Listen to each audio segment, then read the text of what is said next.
Hi everyone, it's your girl Desiree and I'm back with another video. In this video I want to talk about the good girl rebellion syndrome, so make sure you stay tuned for that and hear more about what I have to say. So what is the good girl rebellion syndrome? Well, I came up with the idea, and when it comes to my mind, what I think of is a woman who grew up in maybe a religious home or under certain morals, values, and principles, and she was basically raised to be a good girl, to have a good girl persona. In some cases, she may actually really be a good girl, not necessarily innocent, but a good girl, good heart, good intentions. Maybe she wants to, settle down, have children one day, get married, or she has certain career goals and aspirations. So, she's just a regular, everyday good girl. Like, she's not out here trying to scheme and be a hot girl, city girl, or any of the type of stuff that's being pushed now. Like, she's just a regular, everyday, around the world good girl. And sometimes there's a certain level of rebellion that creeps in because for whatever reason, she wants to branch out of that. And sometimes, like, because of the society we live in, it's like it promotes it, like, yeah, do whatever you want, with your time, with your body, you're young, just do whatever you want to do, live life, you only live once. But then they're not really talking about the fullness of that and the repercussions that comes behind that. So some girls, like, they grow up and they develop this rebellious streak and they want to branch out, but then when the consequences come down the line and certain things occur, now it's, oh, I wish I hadn't gone down that path, I wish I would have had went about things differently. So I wanted to talk about that syndrome, that good girl rebellious syndrome, and how to minimize the chances of that occurring and what you can do to branch out, but not in a way that's like rebellious and like reckless, but in a way that's healthier, with a healthier spirit and energy behind it. So number one is basically, as a woman, as a younger woman, some women may be older listening to this, but maybe more so younger women. As a younger woman, you have to know the life that you're called to live. You have to ask and seek and see what it is that you're called to do. A lot of times you become an adult and it's like, oh, I'm just going to go to college. I'm just going to do this. I'm going to do this. I'm going to look for a relationship. I'm going to do this. I'm going to do that. But you're not even sure what the calling is for your life. And I'm not saying you're going to know that right off the bat at age 20 or 18 or even 25. Sometimes you're still figuring it out. But it's important to start writing things down, really seeking and asking and figuring out what it is that you're called to do here. Because when you don't know what you're called to do and you don't have any direction and any type of like guidance and understanding and wisdom, you can end up all over the place. You could be over here trying to try this, over here trying to try that. And I'm not saying don't try things, but you want to make sure the energy behind it is healthy. When you really start to learn who you are and you start to learn your worth and you start to learn what you're called to do, you start to like not entertain as much certain things, people, places, relationships that don't align with that from a very early age. And it's best to start early because your brain is still developing at a rapid rate. You're still very young. So this is a good time to really learn some healthier habits, surrounding yourself with people, with younger women who are also going into direction of their life where they want to be serious and want to develop themselves as well. Being around older wise women, not all women who are older are wise, so being around older wise counsel. If you have a good father figure, that's great. Some women don't, so if you can like also seek and ask for that as well, that God will bring a man into your life, an older man that will help guide you, even if it's not somebody in person, but it's somebody online. It doesn't replace a father, it doesn't, but it helps to kind of give you some level of understanding of how to navigate relationships, how to navigate life, especially if you didn't have that type of balance growing up. You only had like a mother there or only a grandmother there or something like that. So when you know, or at least you're seeking on the path that is meant for you to walk on, and you start to learn what you're called to do, then like I said, you just don't entertain certain things anymore, and you are able to go about things in a more orderly way and a more strategic way. It doesn't mean you can't still enjoy and have fun, enjoy your youth, but you're not like kind of like just running all over the place trying to follow trends and follow what other people are doing, because you're very okay. I'm taking the time to really figure out who I am and who I'm called to be. And I'm surrounding myself around people who are doing the same. And I'm minimizing my contact with people who are reckless and people who are out here not doing what it is that they're called to do. So that's important. Because sometimes you're called to be set apart as a woman. You're not called to be a city girl or to have hot girl summer, or like all these different trends. You're not called to dress the same and act the same and walk the same and talk the same. You're not called to go about dating the same way. Like, you're called and you're set apart to move in a way that may not be popular. And when you start from an early age being able to be confident in that and surround yourself with people who are on the same path, which may not be many people, you start to learn from an early age those type of habits that will help to develop you more into that type of woman. And it also will help you from an early age how to set boundaries and how not to waste time and have too many detours in life that take you away from where you're called to be. The earlier you learn those things, the better. The more you put it off, the more you keep being in situations that are not meant for you, having unhealthy patterns, the more you develop your mind. I talked about that in another video, but how powerful the brain is and how you actually can create actual physical pathways and physical things actually happen to your brain when you keep doing the same things over and over again. So it becomes more challenging for you to undo and to try to go on a path later on in life when you've already gone on a reckless path for so long. It's not saying it's too late, but if you're already young, why not go the healthier path first instead of going down the unhealthy path and then now having to clean stuff up later on, and then that comes with consequences, sometimes lifelong consequences and scars that could have been minimized. We all gonna make mistakes. We're all going to bump our heads sometimes, but some things can be minimized or avoided. And why add on additional pain and suffering to your life that's unnecessary, because life is already challenges as is. You don't need to learn some wise things in life having to go down certain paths. Sometimes you can learn from other people's experiences. You can learn in other ways, other healthier ways, and learn the same exact thing that you would have learned if you had went down a rebellious, reckless path. So that's basically that. Number 2 is, as a younger woman, or if you're coming into your womanhood, stop comparing your outcomes to other women that you see who seem to be living more fun lives. This is so much more easier to do with social media. You see women out there going to these parties and going to these events, and maybe they're receiving these gifts and money and success, and maybe they got their own business, maybe they got, I don't know, whatever they're doing, right? And you see the glitz and the glamour, you see the things that they're receiving, and you're thinking, well, I'm trying to be a good girl. When I say good girl, I'm not talking about innocent. When I say good girl, I mean somebody with certain morals, values, and principles, right? So when you're walking on this path and you don't fit the aesthetic that you see being pushed around, you don't fit the lifestyle that you're seeing being pushed around, you're looking at your life and the outcomes that you have or don't have, and you're comparing, it can be easy to develop that rebellious streak, that good girl rebellion syndrome, where it's like, well, I want to go out there and experience that too. I want to be on the path that they're on too. Look at the stuff that they're getting.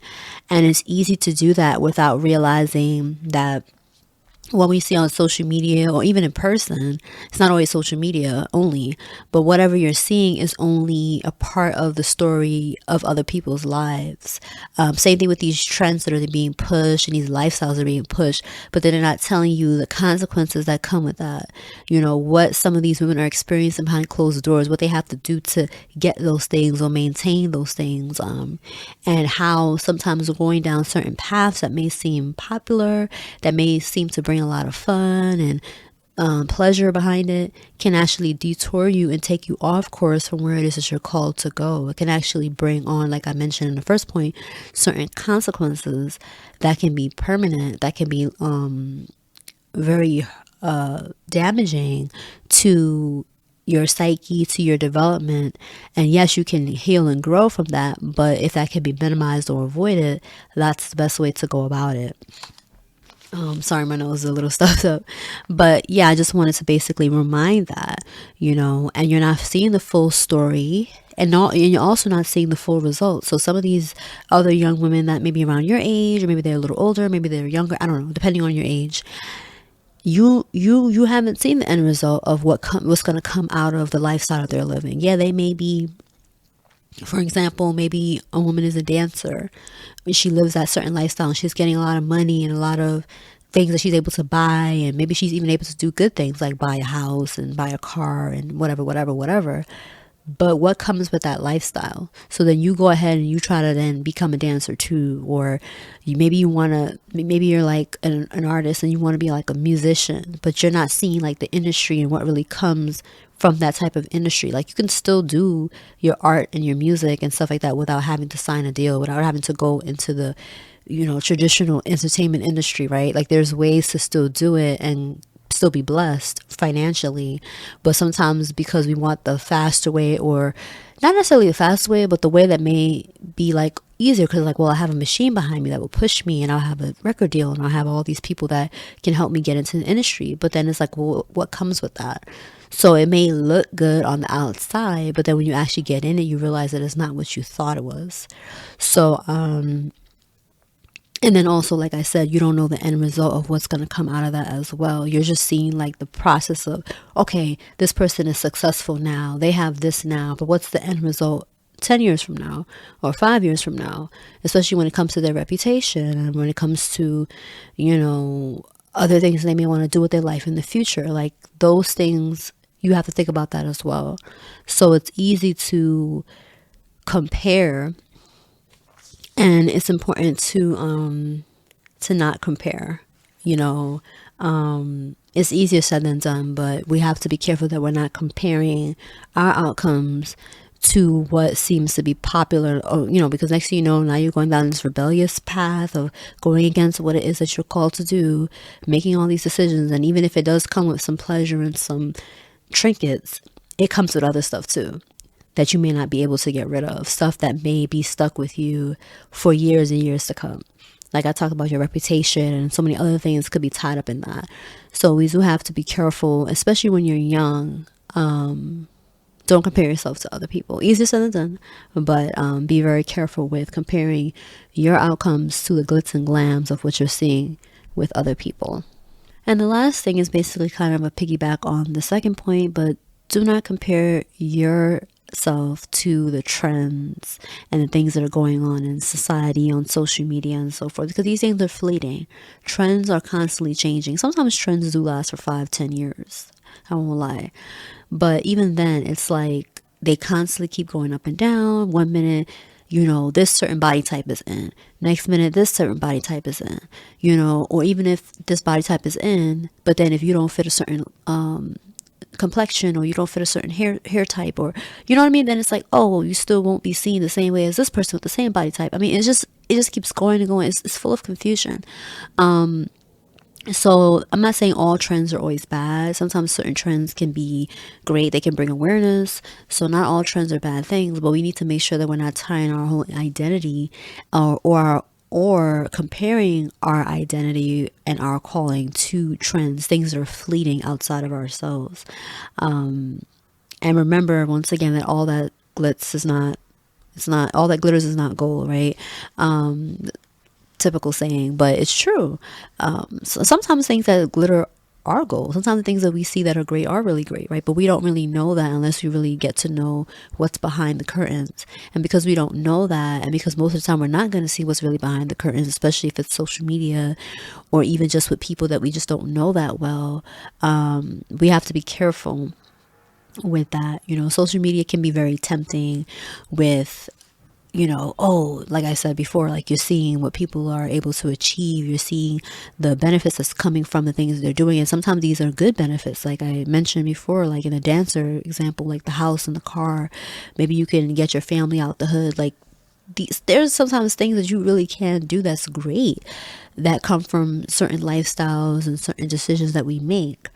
And that's the challenging part, because then other people that see that are like, well, she became a dancer, or she got into the entertainment industry, and she did this and she did that, or she went ahead and married this type of guy, or did this or did that, and look at the outcomes that she got. And yeah, that's great, but once again, you don't really know what she had to do in order to get there, or what she has to still do in order to maintain that. And if that's not the calling that's meant for her, and she's going down this path, then what's going to come out of that later on, if she is detouring and going down a path that she was never called to walk on? So yeah, it came with some trinkets, but like I said, it also came with some other stuff too. Sometimes we can see somebody, oh, they got married and they had kids and they had all these different things, but then years down the line you see that they got a divorce, and they come to find out that this person wasn't the person that God had for them. And that's very unfortunate, because then they went down this path, they developed this whole life with this person, and also created children in something that they were never meant to get into in the first place, or maybe they were meant to leave much sooner, before marriage was even a part of the picture. So we have to be careful, so imagine how much more so we have to be careful when it comes to bigger things like trends and things that are being pushed in the media heavily. And we already know, based on the things that we're seeing being pushed, the majority of the time the things that are being pushed are not healthy. They're not based off of good morals, values, and principles. They're very fleeting. Sometimes they're actually very dangerous and toxic. So we have to be very careful, because you jump on these things, it comes with the trinkets, like I said, and then now you're going down this path. And the crazy part is, the same society that encourages you to go down this path, and for example, my body, my choice, do whatever you want to do with your body. So now you go ahead and you start sleeping with this guy and doing this with this guy, or maybe promiscuous, or even if you're not promiscuous, but you're going down certain unhealthy paths, being intimate. And now there's consequences that come out of that, like a child. And even though a child can be a blessing, obviously a child's life is a blessing. But I mean, as far as like the way it came about was not a healthy thing. It was so toxic. So now that same society would now shame you because you went ahead and had a child in an unhealthy, toxic situation, or you were not wise and you were reckless in your doings of how this child came about.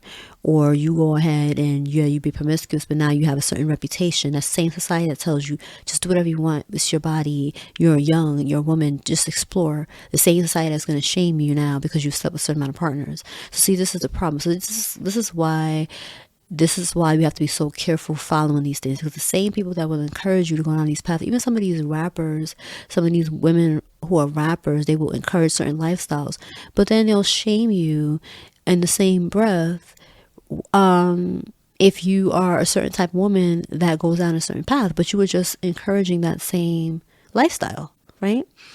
And that's another video that I want to do as well, the hypocrisy behind a lot of the stuff that's being pushed by women, because they say one thing, but then later on it's something different that they're saying, So this is why, going back to the first point, you need to seek and understand what your calling is and what you were really called here to do. Because when you understand that, then you're less likely to be all over the place.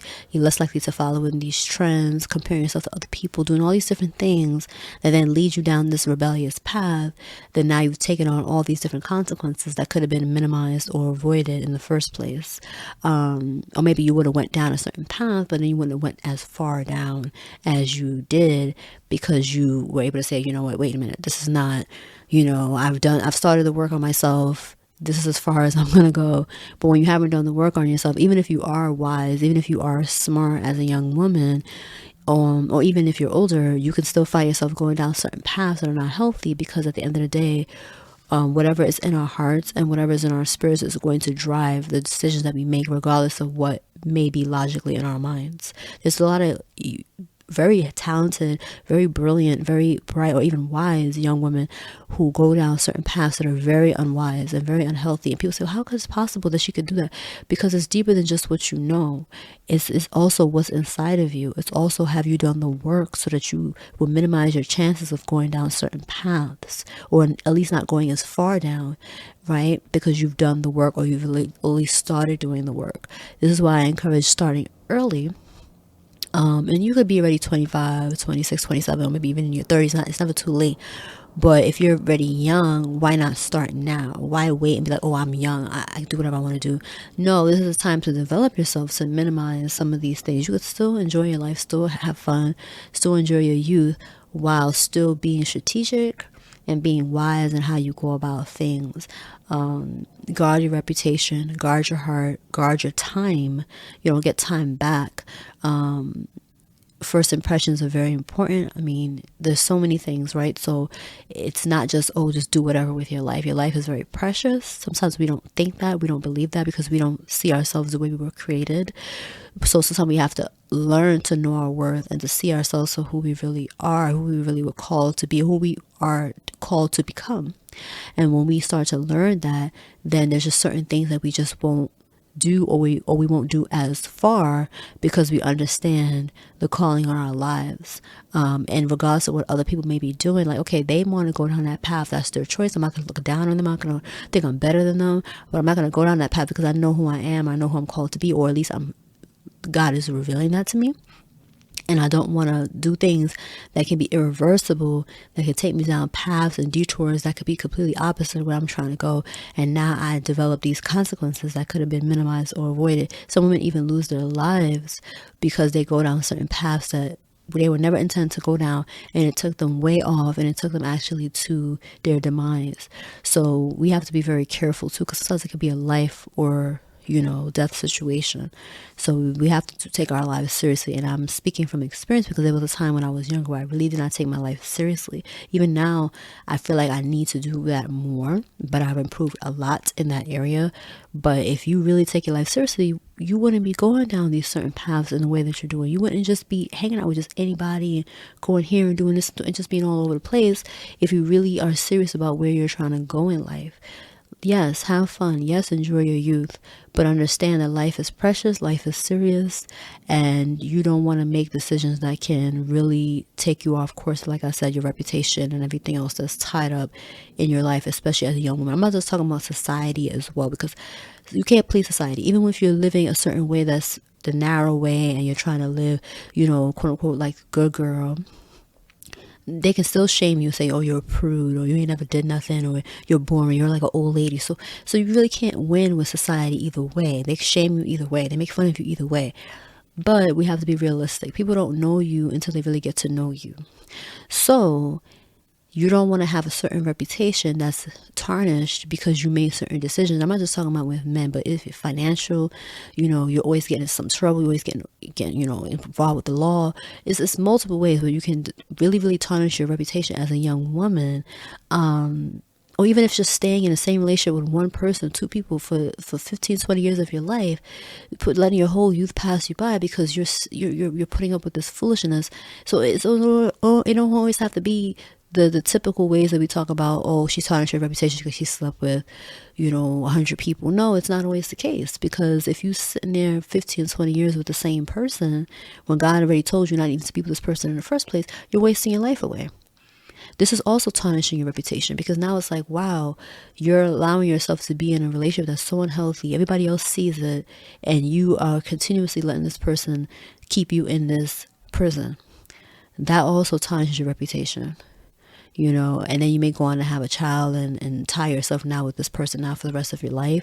So even when you try to move on, you're still tied to this person in this unhealthy, toxic situation that you were in at one point. So this can be minimized and avoided if you really take the time to really be serious about where you're going in life. And yeah, that's important. So I'm gonna leave it here, and hope that this has been helpful, and I'll talk to y'all again soon. Bye.